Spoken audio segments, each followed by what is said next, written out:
Welcome to the Science of Success. Introducing your host, Matt Bodnar. Welcome to the Science of Success, the #1 evidence-based growth podcast on the internet, with more than 4 million downloads and listeners in over 100 countries. Hey, it's Matt here, and I wanted to reach out and do something a little bit different for this special episode during the holiday season. As many of you know, we released a mashup on gratitude during Thanksgiving this year, and many listeners wrote back in with feedback that they really enjoyed the compilation format. And so for Christmas this year, we wanted to expand on that and bring you some of the best moments from the show for Christmas this year. Consider this mashup to be your personal little Christmas present from me, Austin, and our team here at the Science of Success. For this holiday special, we brought you some of the best moments on giving, connectedness, compassion, kindness, courage, and so much more. You'll certainly recognize some of these guests, including Brene Brown, Oscar Trimboli, and more, but you might see some new faces on there as well. People from back in the day like John Wang, Dr. Keltner, and some exciting guests from our archives. Now, usually, I'm the one asking the guests on the show to give you some homework, but in this episode, I'd like to personally ask something of you. This week, find some time to express gratitude and to do something special for someone else. This may be as simple as calling a family member, a friend, colleague, or mentor and letting them know that you care about them. Maybe it's writing a letter to a long-lost friend. Perhaps it's even donating some of your time to help those in your area who may be in need this season. And one of my personal favorite things to do is to buy toys for children that are in need through a program like Toys for Tots or the Angel Tree. It's so much fun and it's a great thing to do around the holiday season. But whatever it is, express some gratitude towards your fellow human beings. It's hard to believe that we've been running the show for over 4 years now, but it's been a true honor to help bring so many lessons to you, to help everyone unlock, even if just a little bit, to help everyone unlock some of their hidden potential. I can't wait for 2020 and for another exciting year here on the Science of Success. As always, feel free to drop me a note. My email is matt@successpodcast.com. I hope you have a great end to 2019, and I hope you enjoy this special Christmas episode. Yours truly, Matt, Austin, and the entire Science of Success team. Are you a fan of the show, and have you been enjoying the content that we put together for you? If you have, I would love it if you signed up for our email list.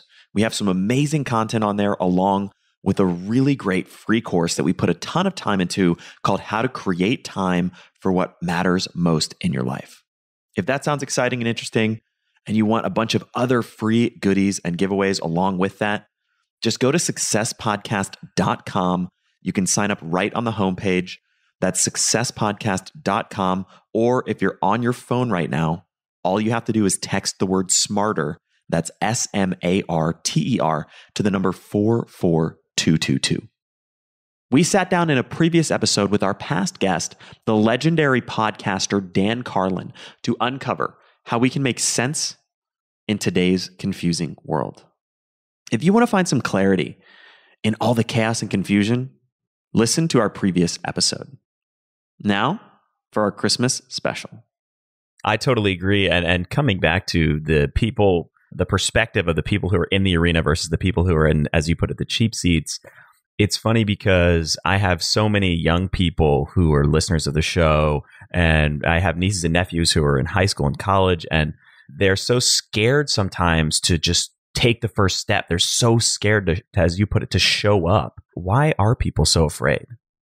I think there are a lot of reasons, and I think some of them are demographic. I think some of them are informed by race and class and gender. I mean, I think it's complex, but here's what I would say. When you think about young people, and this is my 22 years of teaching graduate students, we don't teach people how to get back up after they fall. And because we don't teach people how to rise, they never take the leap. Like, can you imagine if you didn't know how, like if you physically fell and you didn't know how to get back up, you'd spend your whole life tiptoeing around. You'd spend your whole life like bracing your palms on the hood of a car when you step off the curb. Then you would follow the car with your hand until you open the door. Then you'd hold on to the oh shit handle as you try to, get into the seat. Like, you would never let go of everything and just walk, because your death fear would be, if I fall, I don't know how to get back up. The same thing is true in our socio-emotional world. If we don't know how to get back up after failure, disappointment, or setback, we will spend an enormous amount of energy making sure we never have to get back up. And so for me, I have a lot of bounce. And so I'm willing to take chances because I'm very secure in my ability to get back up. Because and I think even if you think about going back really to young folks, even if you think about letting kids experience adversity. And so one of the conversations my husband and I had very early on when we were brand new parents is, we both come from divorced parents, a lot of really hard shit, stuff that we would never want to subject our kids to. And then at the same time, we both really respect our own and each other's resilience. So, and did I just say he was a pediatrician? He's a pediatrician. So we have a lot of parenting conversations. And so the big finding we came to was, there's a line between adversity and trauma. And we need to let our kids experience adversity, not so much trauma. That kind of sets us back. So I think having experiences with adversity and knowing how to get back up makes people braver because they're willing to take a chance. Such a powerful analogy and really shines light on this notion.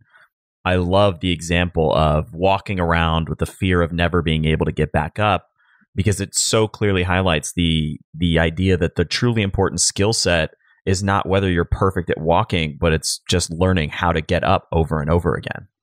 I mean, that's it. It's, I don't even know who said the quote, but someone has a great quote that says, the most important number is not the number of times that you fall, but the number of times you fall plus, the number of times you get back up. Like, that is so, I know it's like, cheesy, like cue the Rocky music or whatever, but it's just true. And so what we know, I mean, this is, for me, to be honest, Matt, if I think about all of my work over the last 20 something years, I don't think that I'm more proud of anything than the research that we did on courage, and the fact that courage is teachable, observable, and measurable.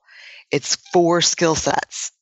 But one of the key 4 skill sets is learning how to get back up. The first big skill set is the ability to be vulnerable. We call it rumbling with vulnerability. The second one is really knowing what your values are and how to live into them, because people who are not super clear and just very gritty clear about their values and what those behaviors look like are not as brave. They don't risk the fall. The next one is braving trust, learning how to trust yourself and other people appropriately. And then the last one is learning to get back up. So we can teach these things, but I got to tell you, as I step back and think about the way that we parent today, not everybody, but a growing part of parenting, I think, unfortunately, the way schools are set up, we're not teaching courage skills. I couldn't agree more. And in many ways, that the root of that idea is what underpins our entire project with the Science of Success as well. I want to dig into all of these different ideas. So let's start at a high level with courage. What is courage? When you say that, when you talk about it, how do you think about how we define courage? It's interesting because I don't have a definition for courage that's any different than data-driven definition for vulnerability. And we define vulnerability as the willingness to show up and be seen when you can't control the outcome. And the definition of vulnerability as a construct itself is it's the emotion we experience during times of uncertainty, risk, and emotional exposure.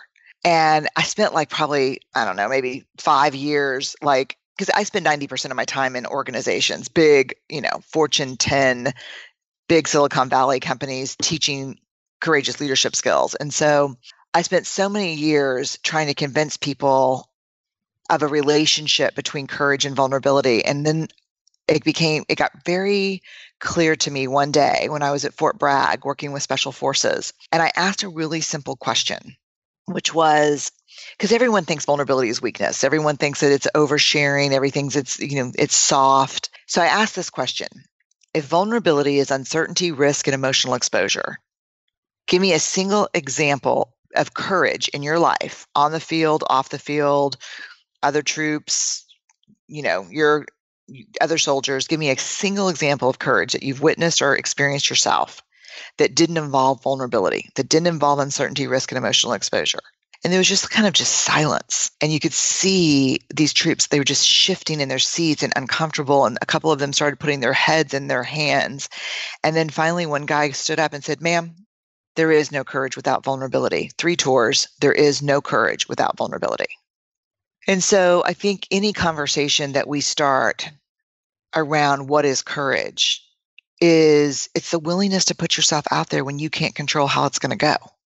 And if you're putting yourself out there and you can kind of control or predict the outcome, you're not being that brave. You're probably doing good stuff, maybe, but you're not being courageous.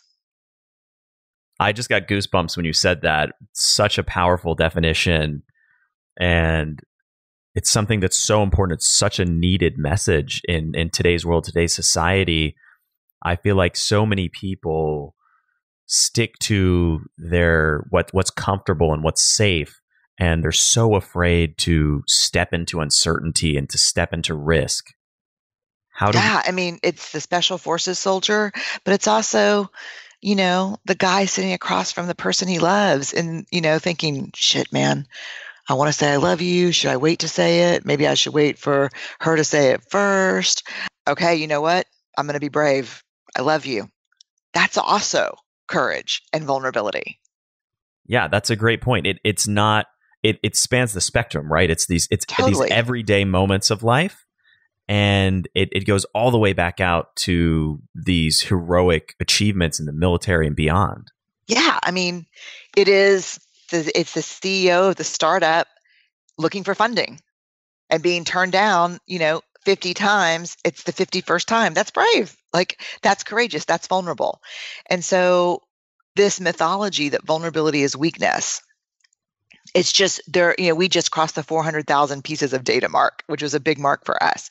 There is zero evidence, that vulnerability is weakness. It is by far our most accurate measure of courage. And in fact, we have a daring leader assessment. We put together an assessment for courageous leadership. And we worked with MBA and EMBA students at Wharton, at UPenn, Kellogg at Northwestern, and the Jones School at Rice.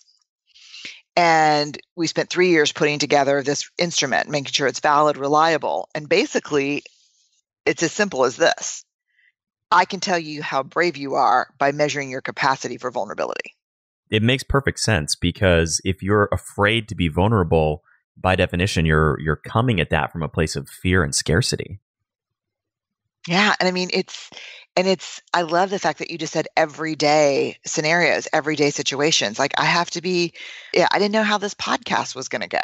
I don't know, but I'm going to get on it and give it a shot. And, and if I screw it up, it's going to be out to tons of people. But it's saying something to your roommate like, "Hey, dude, you can't keep leaving your shit everywhere. It's not working." Like, it's sitting down with your boss and saying, "Hey, I understand I messed that up, but the way you're giving me feedback, I can't hear what you're saying. So I want to learn from you. But like, when you're yelling and screaming and pounding your fist, that doesn't work." One of my favorite quotes of yours, and I'm paraphrasing this a little bit, but it's this idea that vulnerability is not as hard or scary or dangerous as getting to the end of your life and asking yourself, what if I had shown up? For me, and for the people I've interviewed that are late in life, I cannot imagine a more terrifying thing. I do not want to look back. There's two things that are really important to me when I look back on my life and my career. The first one is, I do not want to look back and wonder, what if? What if I would have said yes? What if I would have tried that? What if I would have said I love you first? And the other thing is, I want to be able to look back and know without question that I contributed more than I criticized. Because criticism is so easy. It's not vulnerable. It's not brave. Contribution, super brave and hard, because everyone will have comments and thoughts about what it is. And there's very minimal risk of failure in criticizing. That's why, the Teddy Roosevelt, it's not the critic who counts. Just not it. For me, it's really not the critic who counts. Like, so if you leave some kind of really shitty tweet, and your avatar is an egg or like the little icon or some movie star and your handle isn't your real name, useless to me. Block or mute forever, whichever is easiest for me. But if you leave a really hard thing for me to hear, but it's respectful and your name's there and your picture's there, there's a 95% chance if I see it, I'm going to come back and say, tell me more. I'm curious. Why do you think that? I'm interested. Can we dig in? I might DM you and say, this is a really interesting point. I mean, someone made a point about something that I said in Braving the Wilderness. I was talking about Black Lives Matter and why I think it's important. And I was talking about the dehumanization of people. And a woman said, there's something about the way you frame this sentence that felt privileged and tone deaf to me. And, at first I kind of recoiled. I'm like, oh my God, I'm out here supporting this stuff that like I'm, taking a lot of heat for. And then yet I'm still tone deaf. And it's, and then I was like, tell me more. We had this long conversation on our DMs on Twitter, and I called my agent and said, stop the presses. Is that a real thing? Because I need to change something. I wrote something that was in a privileged blind spot for me. I need to change it. I can make it better. And they stopped him and changed it. Random House did. So feedback, even hard feedback, constructive feedback, difficult feedback, is not the same as being a critic your whole life and never risking vulnerability. It's just not brave. So how do we start to step into vulnerability, or as you called it, rumble with vulnerability? The answer is pretty counterintuitive, because here's when I spent the last 7 years studying leadership. And I mean, talking to leaders from everyone from, Pixar to special forces, from oil and gas companies in, Singapore to people who work for the White House, like across the board, talking to Fortune 10 CEOs, really asking, what is the future of leadership? And so it was the first time I'd ever done a study where the answer saturated across. There was not a single participant who said something different than, oh my God, the future of leadership is courageous leadership. We've got to have braver people and braver cultures. We're facing too many geopolitical, environmental, just technology. Everything is shifting so fast that if we don't have courageous people leading, companies won't make it. Organizations won't make it. Governments won't make it. And so what was interesting is my hypothesis was wrong. So I assumed that the greatest barrier to what I call daring leadership or courageous leadership was fear. So as we started, moving into this, what we call selective coding, I went back to some of these leaders and said, wow, okay, we're hearing it's brave leadership. We hear the only people who will be standing in the next 5 years in really meaningful leadership capacities are courageous people building courageous cultures. How do you stay out of fear? And these people looked at me like I was crazy. They were like, what? And I said, well, you're a daring leader. How do you stay brave all the time? And they're like, I'm afraid all the time. I don't know what you're talking about. And I was like, what? But you're a brave leader. And like, well, you can put me on whatever list you want to, but I'm scared all the time. So as we started digging in and digging deeper into the data and interviewing more people about that, what I learned was it's not fear that gets in the way of us being brave. It's armor. Armor gets in the way of us being brave. Armor gets in the way of us being vulnerable. And so the difference is, let's say you and I are both leaders, right? And we're both on a scale from 1 to 10, 5. We're both scared 5. So Matt's a 5 scared leader, and I'm a 5 scared leader. But as a daring leader, Matt, you're aware of your armor, and you choose to be vulnerable and show up and take it off, even though it's really seductive to put it on. I, on the other hand, am not aware about how I use armor to show up. So I stay in my armor. So the first thing we have to do is understand, you can't do any of this without self-awareness. So the first thing is understand, what is your go-to armor? How do you self-protect when you're in uncertainty, risk, and feel emotionally exposed? So for me, it's perfectionism. I get emotionally intense and can talk over people. This is not mine particularly, but some people, they use cynicism as armor. Some people, and this is not mine either, but I mean, trust me, I have a shit ton of it, but these just happen to not be mine. A lot of people have to be the knower. So when they're vulnerable and feel exposed, they become the knower, and it's more important for them to be right than get it right. So we have to figure out, I'm a pleaser. That's definitely mine. And I know when I'm wearing my pleasing, good girl, make everyone around me happy armor, because the armor weighs 100 pounds, but the resentment weighs 1,000 pounds. Like I become a really resentful, angry person. And so where we start with learning how to rumble with vulnerability is examining what myths were we raised believing. Were we raised believing it's weakness? Were we raised believing that it's oversharing? How were we raised? And then the second question is, what armor do I use to self-protect? Am I the blustery, posturing, tough guy? Am I the knower? Am I the cynic? It's all bullshit. None of it matters. What is our armor? Does that make sense? That totally makes sense. I love the little quip about how the armor weighs 100 pounds, but the resentment weighs 1,000 pounds.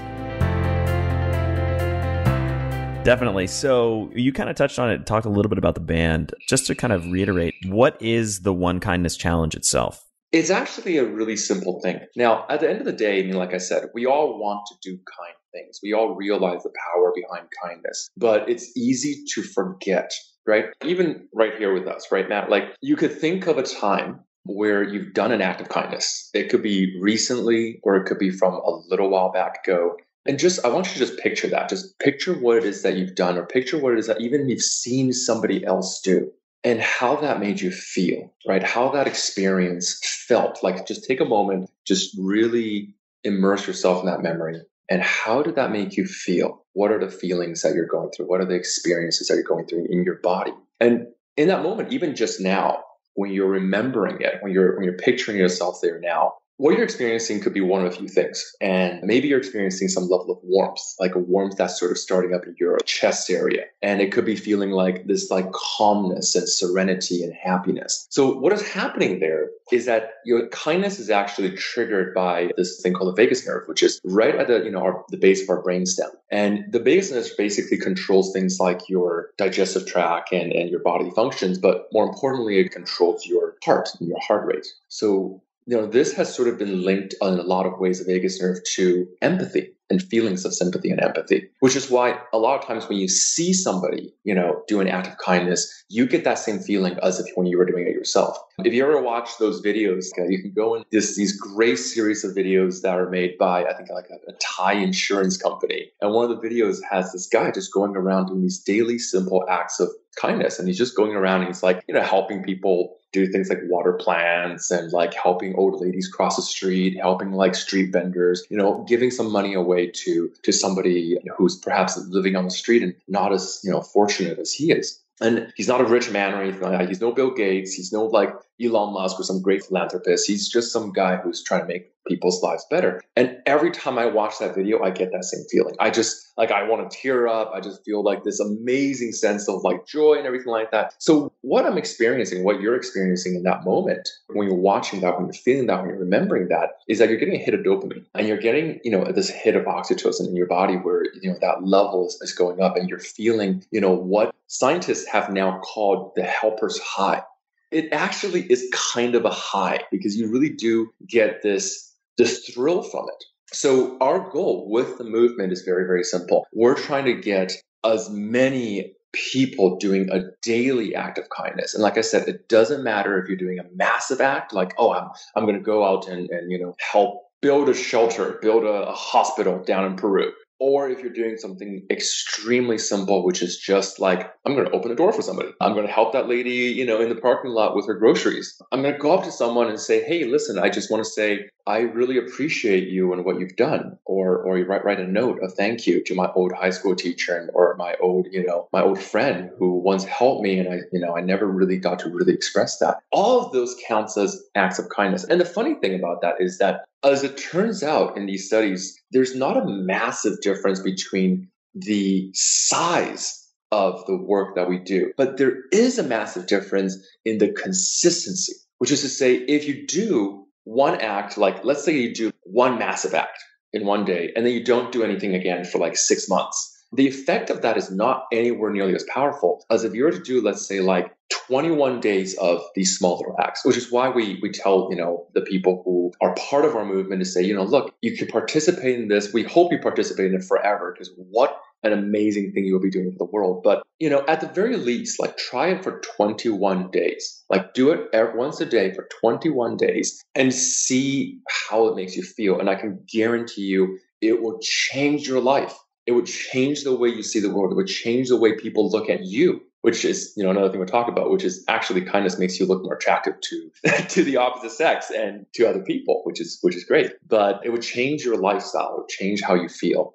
So our goal is to try to get at, like 1 million acts of kindness out there, because, it's very clear that right now we need more kindness in this world more than ever. Whatever your politics is, whatever your background, culture, or history is, I think it's pretty clear that right now the world is going through some changes that, let's just say, maybe more divisive, right? People are becoming a little bit more disconnected. People are becoming a little bit more distant from each other. So we need to build that back into our societies. Yeah. So that's what the movement is about. We're trying to get people to go out there and do 21 acts of kindness at the very minimum and just watch their lives change. I'll flip it the other way though, Matt. If you think about the teacher who made the biggest difference for you at school, generally people say it's the teacher that listened to them. Is that true for you? That's a good question. I don't know if it's true for me or not, but the thing that taught me how to listen is that I was a debater in high school, and you have to be able to listen really intently to understand what the other side is saying and doing. And how did that make you a better debater by doing that? We're flipping the script already. I like it. It made me a better debater because, and this is something that, as you're well aware, and you're evangelizing this idea around the world, to be successful at anything, and I apply this in business and life across the board, you have to understand what someone else is doing, what they're saying, what they're feeling, what they're going through, to be able to respond, to be able to provide a solution. And that was true whether it's a response in a debate all the way up to whether you're dealing with a management crisis at a company. It's the same fundamental thing. You have to be able to understand what's really going on and what's really happening and confront reality as best as you can discern it. And to be able to do that, you really have to listen very deeply. And the leaders I work with, Matt, and you highlight this from the debate, and one of the exercises I set them is, for today and the next day and the next week, listen to somebody in the media you fiercely disagree with. And in doing so not a person who's right in front of you like it was with your debates, but if you can tune your frequency to make sure that you listen to somebody in the media, whether that's on TV or radio or a podcast, whatever they have as an opinion, make sure it's the opposite to you, and then you can start to understand the difference between hearing and listening. Because if you listen to someone you fiercely disagree with, suddenly you'll become conscious not only of their assumptions, their judgments, their prejudice, anything you find that's different in your historical experience to them, but you also start to notice that as a mirror back to yourself, and you wonder, what prejudice am I holding? What assumptions am I holding? So a really simple tip for everybody, if you want to become aware of your listening blind spots, those things you're not even conscious are true for you, spend one day out of the next 7 and spend 30 minutes listening to someone you fiercely disagree with through the media. 30 minutes is important because for 5 minutes you can hold it, maybe even for 15 minutes you can hold it. But once you go past the 18-minute mark, you start to get frustrated and you start to get angry and you start to want to debate that person there. So a really simple, practical tip for everybody. If you want to become conscious of your listening blind spots, listen to somebody you fiercely disagree with. Yeah, that's a great tip and a great strategy. I want to come back to something you said a second ago that I think bears digging into more, which is this notion of the difference between hearing and listening. Tell me more about that.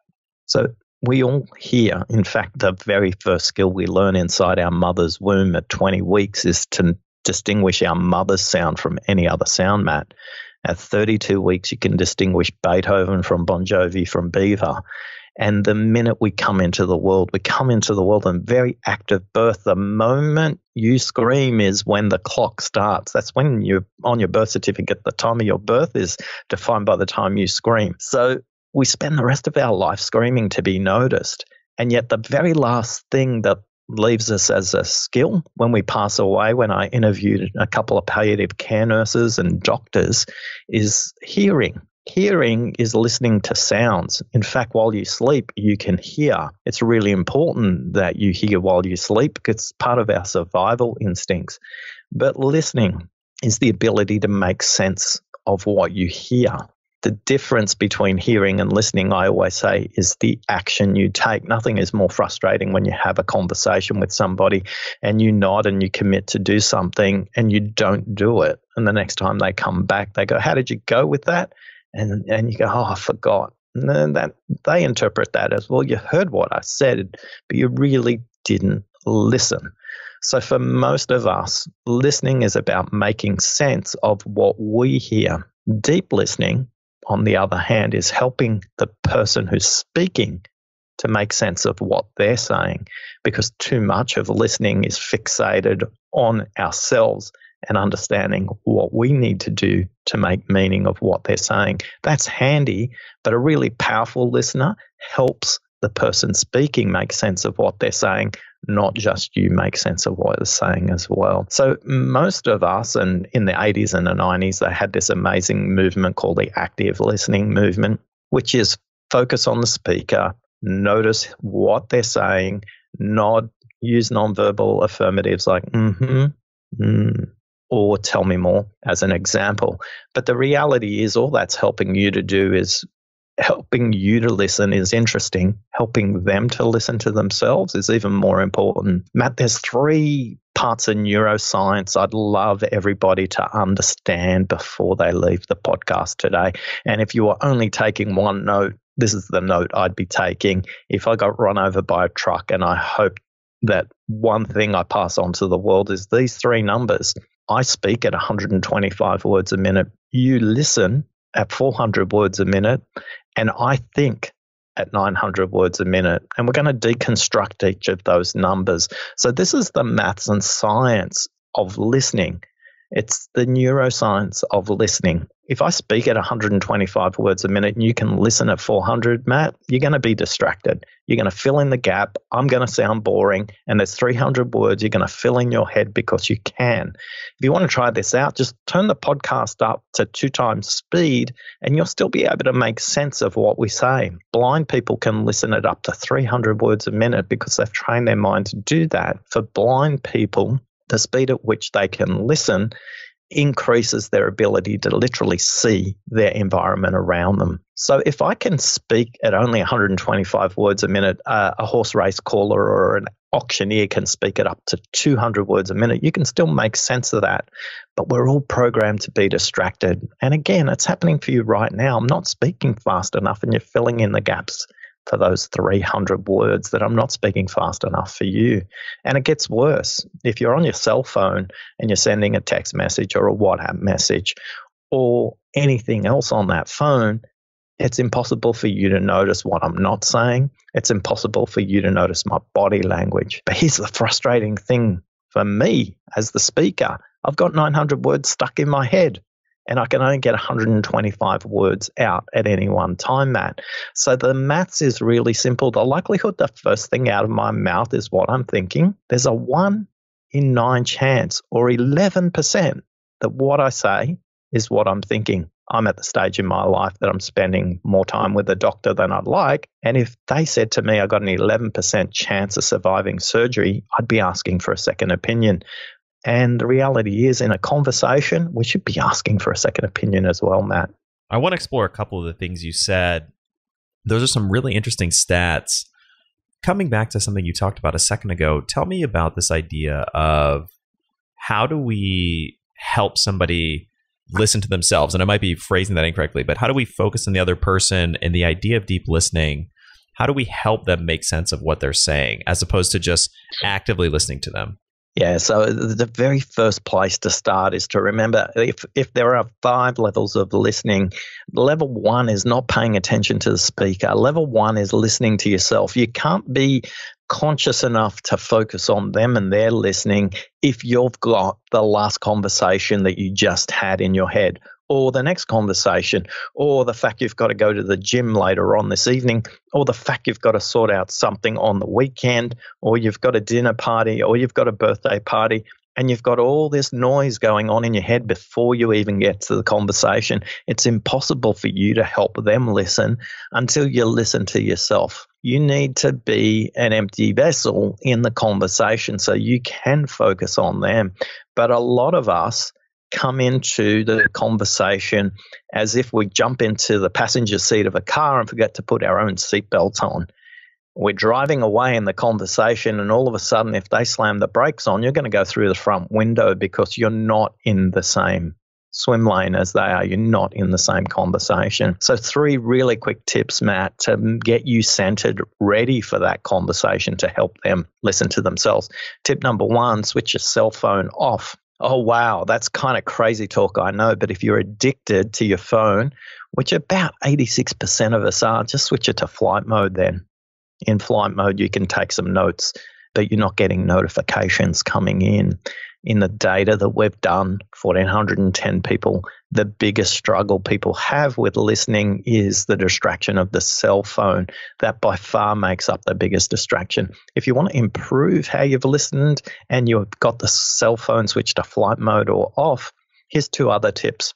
Tip number 2, drink water during the conversation. Just a glass of water for every 30 minutes in a dialogue. A hydrated brain is a listening brain.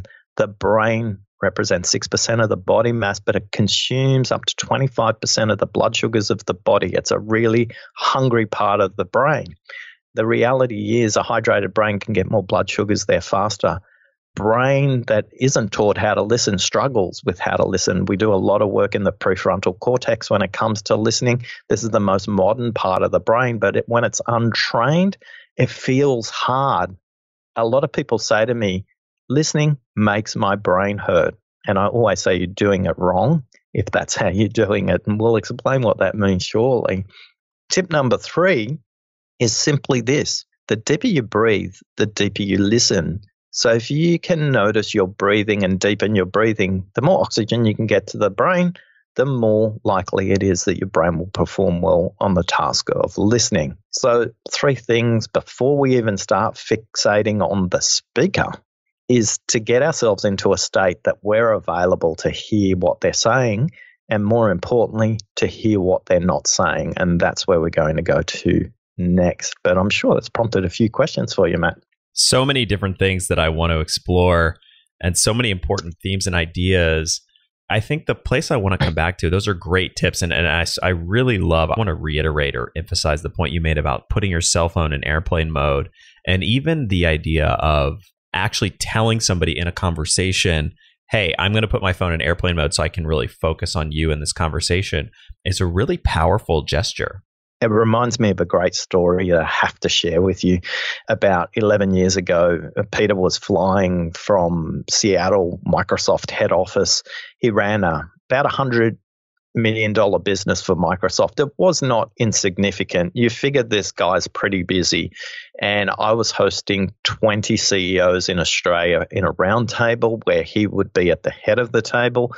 We were in a fancy pants hotel that had this big boardroom table, and he'd literally just flown in from Seattle that morning. So he's straight into the meeting. It was 9 a.m. and he was at the head of the table. What Peter did next really changed the way I thought about listening. He sat down, I introduced him, and then Peter said, "I'm really sorry. Please forgive me. The most important thing I can give you right now is my attention." With that, he stood up. He took his cell phone out of his jacket pocket, switched it off, and put it in his bag. Now, what was interesting was what happened next with the other 20 CEOs sitting around the table. What do you think happened then, Matt? I don't know. They all put their phones away? Yeah. So 14 of them put their cell phones into the bags. Now, what that did for the other 6 was interesting. I don't know if it shamed them into doing something, but I'm guessing the rest switched them into flight mode. And for a lot of us, we can bring about change just by role modeling that change. And in most meetings, when I do that, the person I'm working with will reciprocate. So if we want to bring about change, it's not about asking everybody else to make that change. If you can simply role model, make an example that you're going to switch your phone into airplane mode, you'll be surprised what happens to the other person, but more important, what happens next to the quality of the conversation. And I love that point too about saying the most important thing I can give you is my attention. I might be paraphrasing a little bit, but that was such a powerful example, such a great gesture. And it's something that's so simple to do, and yet it's hard and it's not necessarily easy. What happened at the end of the meeting was fascinating. So these execs, they've got these amazingly tight schedules. They're in the country for 2 to 3 days, and they have all these very highly leveraged meetings where he was going to other locations to do very similar kinds of meetings. And I debriefed the group for the next half an hour. And what was fascinating was they said they were expecting the group to talk about the future of technology or something else to do with technology or technically orientated conversations. That's what they were expecting from Peter in that dialogue. But what they said was Peter was just asking each of them what they were struggling with personally. And he'd created a pretty safe environment. That group, I know, stayed connected well after this event with some of the challenges they were talking about themselves personally. And the value that Peter created wasn't just the value around what he talked about technically for a very brief period of time, but he helped the room listen to each other. And that, again, is a really powerful thing we can do. A lot of the times, if there's 3, 4, 5, 6 people in the room, we generally hear from the loudest. We don't take the time to make sure that everybody is being heard. And that's really critical. Again, the difference between a recreational listener and a deep listener, a powerful listener, an impactful listener, is their ability to listen to what's unsaid, Matt. So back to the point about helping somebody make sense of what they're saying themselves. The most potent thing we can do as a listener is to help them make sense of those 800 words stuck in their head. Back to the maths again.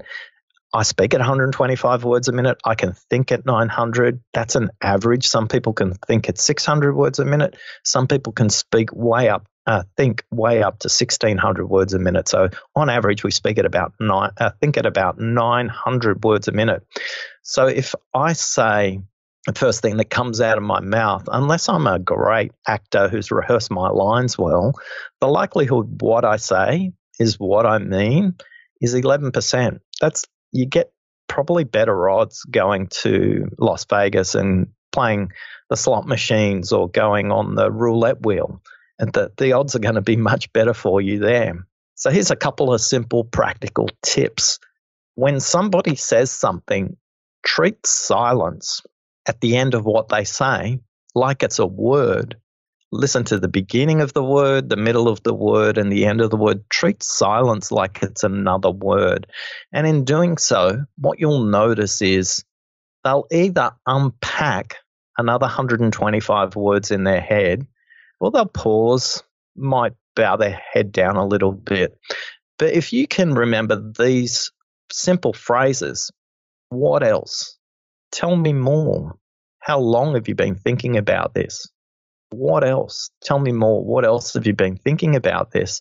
All of a sudden, just magic happens. And you'll be nodding as I say this. What they'll do is they'll draw their breath and they'll use phrases like this. Well, actually, what's really important on this topic is, well, they'll say, now that I think about it, what I haven't told you is, well, they'll say, what I've said is interesting, but let's focus on this. And doesn't matter how it comes out, Matt, what they're doing is exploring what's stuck in their brain. You see, our mind is like a washing machine. While we're on wash cycle, it's sudsy, it's dirty, it's moving around, and it's kind of not making much progress.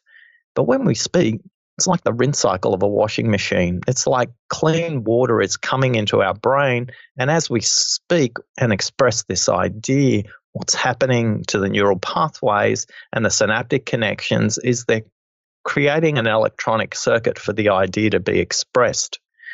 And then the idea takes a concrete form where we can look at it together, we can analyze it together, and more importantly, the speaker can see it and notice it. So for most of us, if we just practice saying, tell me more, you'll be shocked what you hear, but more importantly, they'll start to understand what they mean, not just what they said the first time. Hey, what's up? It's Matt. I want to tell you about the most epic and life-changing thing that we've ever done here at the Science of Success. It's about to happen, and I wanted to personally invite you to join me. We're launching an incredible live, in-person, 2-day intensive for fans of the show that want to take their lives to the next level. This will be an intimate 2-day in-person deep dive with me where we will go over all of the biggest lessons and greatest life-changing insights that I've personally pulled from years of interviewing the world's top experts on the science of success. And I'm going to show you exactly how to apply and implement them to 10xing your own life in 2020 and beyond. I've spent months planning the life-changing content for this live in-person intensive, and here's what we're going to dig into. You can bring your own unique challenges and desires and get highly specific, tailored feedback on exactly what you need to do in order to achieve your biggest goals. We will personally dig into what's holding you back and find out exactly what you need to do to take your life to the next level. I'll show you how to become a master negotiator and deal with any conversation, no matter how tough. You'll get the exact tools that you can apply right now to influence anybody using Jedi mind tricks. I'll show you what to do to banish fear from your life and to get rid of negative emotions.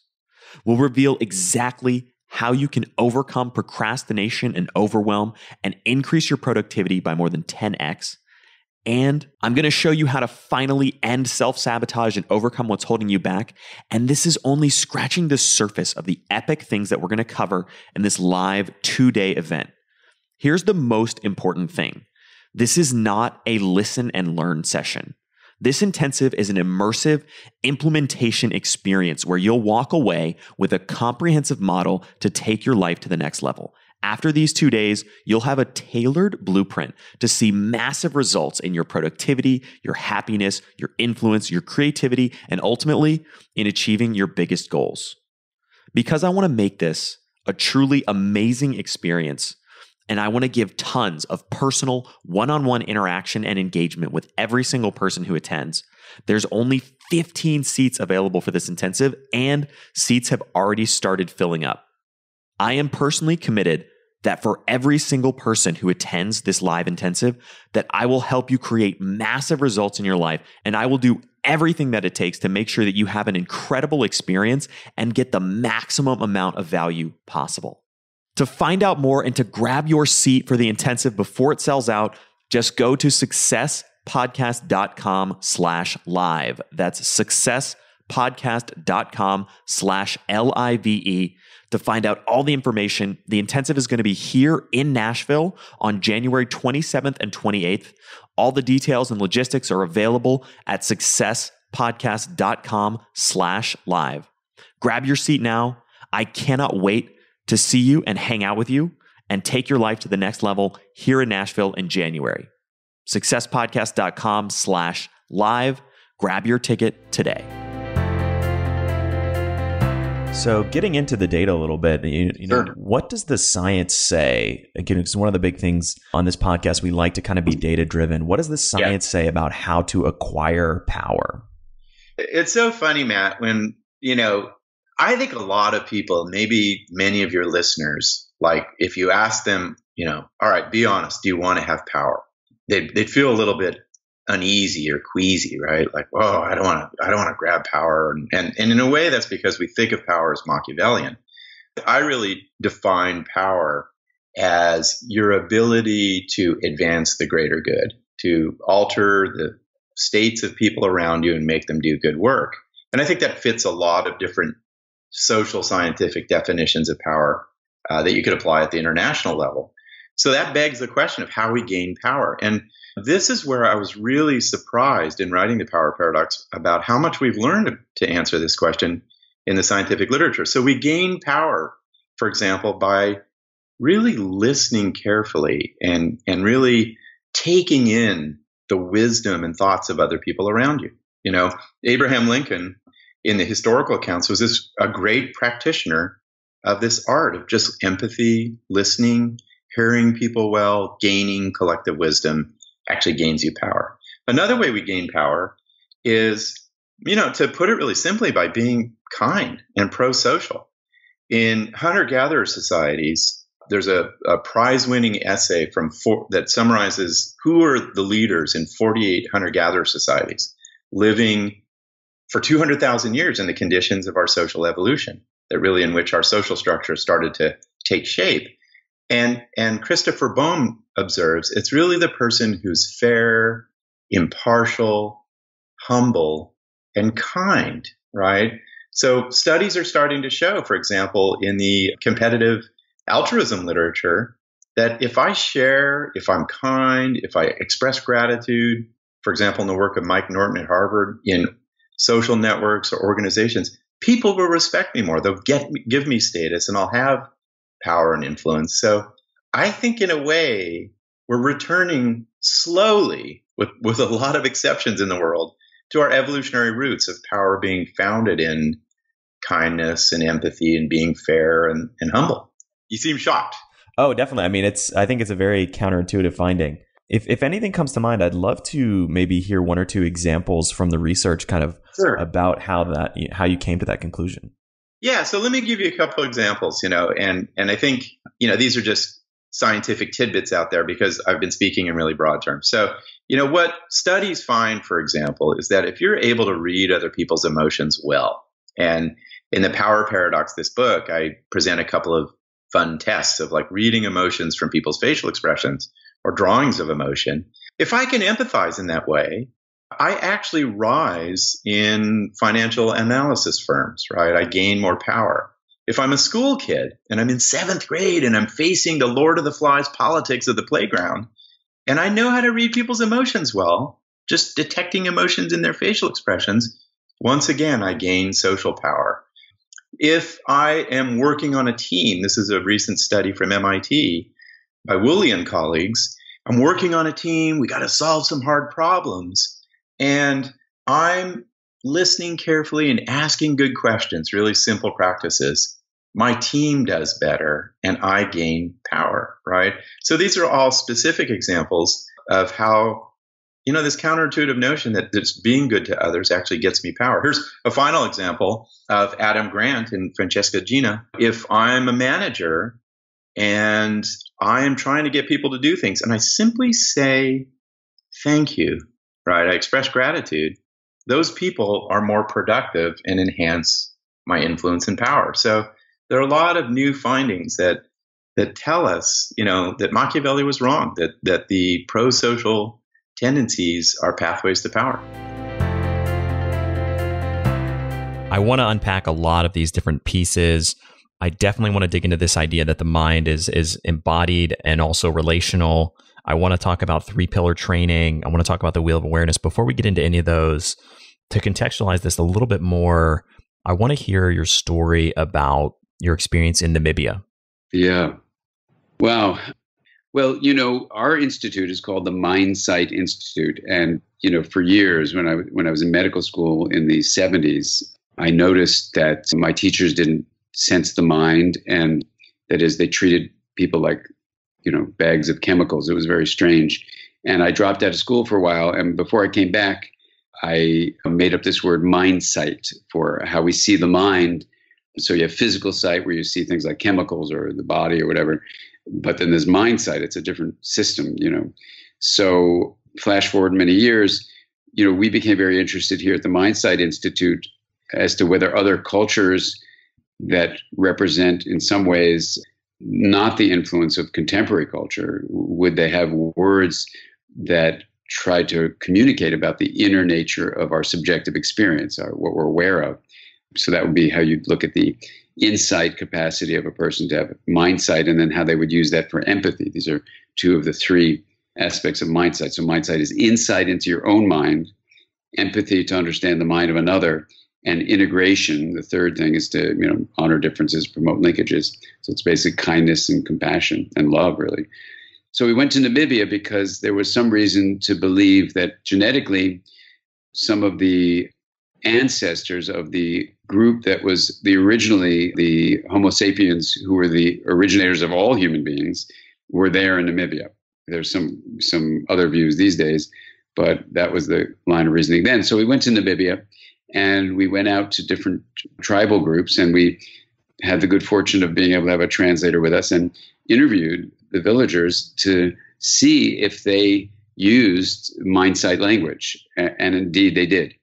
And so that's why we went, and it was a really exciting thing. And if there was any way to get close to the original ancestors of all of us, we were there. And it was a beautiful thing. But one evening around the campfire, we were just hanging out with the villagers, and I asked the translator to ask one of the villagers a question, because there was a drought there, and there was a famine, and there was a lot of disease, and there was a lot of poverty, and people were appearing really, really happy. And it was kind of perplexing from a contemporary cultural view of the importance of material comfort that we associate with what we think success and happiness is. And I see a lot of miserable people with a lot of stuff here in the contemporary world. But there we were in Namibia with all these challenges to material comfort, but they seem very happy. So the translator says, "You want me to ask this guy if he's happy?" I said, "Yeah, and if he's happy, why is he happy?" And you want me to ask him why he's happy? I said, "Yeah, please." So he asked the villager the question, and the villager says to me, I will never forget. He says in his language, and it's translated back into English for me, he says, "My people are happy because we belong. We belong to one another in our community, and we belong to Earth." And there was like this silence, and I felt incredibly grateful for the response. And then this wave of sadness came over me about just thinking about back home in the United States. And then the villager asked the translator a question, who translates it for me. And he says he wants to know if where you come from, do you belong, and are you happy? And I thought about how much misery there is where we are. And so I said, there is a lot of experience of not belonging, and there is a lot of unhappiness, even though there's a lot of, relatively, there's food, there's not the disease you're facing, we have water. But there's a lot of unhappiness, and people who don't feel successful, and they're on this ladder to try to get more successful and more stuff and more of this, more of that.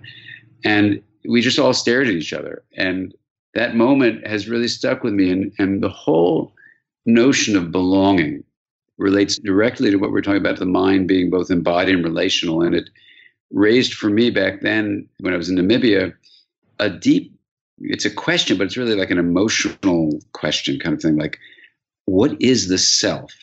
What is the self really? And, this is my next book is all about this, that I'm just starting. And, it's the idea of like, in contemporary culture, we tend to think of the self as your body, or, since the time of Hippocrates, you say the mind is just brain activity, or, neuroscientists certainly reaffirm that. And that places the mind as the source of self inside your skin encased body. And I think there's just something fundamentally limiting about that, if not outright wrong, that this villager was really describing, the idea of belonging to community and belonging to Earth. And since then, a lot of the workshops I do and the connections I have with, I consider people coming to workshops my colleagues. We're all on this journey together to try to learn. The whole notion of an integrated self would be where, yes, you have a body, and the body, is an I or a me. It's an internal locus of your, location of your mind, of yourself. But you also have a relational self that's different, it's differentiated, but it's equally as important. And yet it's not really a focus of what we often do in contemporary culture. It's all about I, me, mine, this internal thing. So a relational self would be like an us or a we. And, I started teaching these lectures, called from me to we, which sounds kind of cool. It rhymes. And one of my online students had come for this in-person workshop, and she got really angry at me very appropriately. And she said, I'm really mad at you. And I said, what are you mad about? She goes, the title of your talk. And I said, what's wrong with my title? She goes, it's me to we. I said, what's wrong with that? We is important. She goes, yeah, I know we is important, but why get rid of me? I go, oh my God, you're right. She goes, shouldn't I be like exercising my body? I go, yeah. She goes, shouldn't I be like understanding my personal history and where I came from, my relationship with my parents, the whole parenting from the inside out approach? I said, yes. And shouldn't I, sleep well? I said, of course you do all these things. She goes, isn't that all the internal experience? I said, yes, it is. She goes, so why would you want to drop me? I said, you shouldn't. She goes, well, come up with another name. And so I said, okay, well, how about not only limited to an internal me, but also extended to a relational we? And she goes, that doesn't rhyme at all. So I said, okay. If you're going to have an integrated self, it would need to be kind of like a candle is, now I say this, kind of like a candle is both the wax and the light.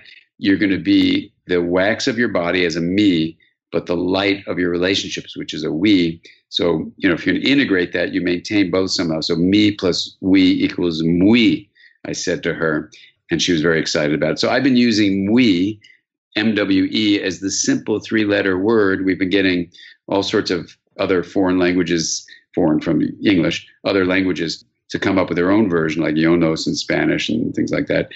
And it's been fun because mwe allows you to have your internal experience, but also puts right into the word the relational identity as a we. So me plus we equals we.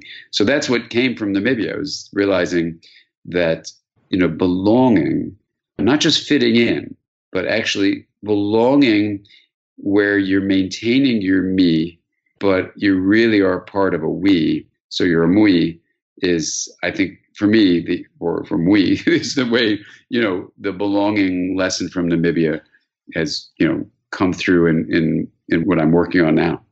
And clarifying this for the listeners and making sure that I understand it as well, this idea of the relational self, in a very real and scientific sense, is the notion that our minds are composed of, in one aspect, our relationships with others and with the world as well. Is that correct? Absolutely. And when you put the mind as this embodied relational emergent process that's coming from energy and information flow, then basically what you do is, with that view, you realize skull and skin don't limit that flow. So it's an artificial divide to put the mind and the self, which I think comes from the mind, to limit that by your skull or by your skin. So the system is energy and information flow, just as you're saying, Matt. It's inside your body and it is also in the energy and information flow you are sharing from the body you're born into. So you do have an internal me, for sure. We're not denying that. And you have a relationship with other people and the nature around you, which, just to make it 2 Ps, we'll call that the planet. So it's people and the planet is the connection that creates your relational self. It's really an interconnectedness. Thank you so much for listening to The Science of Success. We created this show to help you, our listeners, master evidence-based growth. I love hearing from listeners. If you want to reach out, share your story, or just say hi, shoot me an email. My email is matt@successpodcast.com. That's matt@successpodcast.com. I'd love to hear from you, and I read and respond to every single listener email. I'm going to give you 3 reasons why you should sign up for our email list today by going to successpodcast.com, signing up right on the homepage. There's some incredible stuff that's only available to those on the email list, so be sure to sign up, including an exclusive curated weekly email from us called Mindset Monday, which is short, simple, filled with articles, stories, things that we found interesting and fascinating in the world of evidence-based growth in the last week. Next, you're getting an exclusive chance to shape the show, including voting on guests, submitting your own personal questions that we'll ask guests on air, and much more. Lastly, you're going to get a free guide we created based on listener demand, our most popular guide, which is called How to Organize and Remember Everything. You can get it completely for free, along with another surprise bonus guide, by signing up and joining the email list today. Again, you can do that at successpodcast.com, sign up right at the homepage, or if you're on the go, just text the word SMARTER, SMARTER, to the number 44222. Remember, the greatest compliment you can give us is a referral to a friend, either live or online. If you enjoyed this episode, please leave us an awesome review and subscribe on iTunes, because that helps boost the algorithm, that helps us move up the iTunes rankings and helps more people discover the science of success. Don't forget, if you want to get all the incredible information we talk about in the show, links, transcripts, everything we discuss, and much more, be sure to check out our show notes. You can get those at successpodcast.com. Just hit the show notes button right at the top. Thanks again, and we'll see you on the next episode of The Science of Success.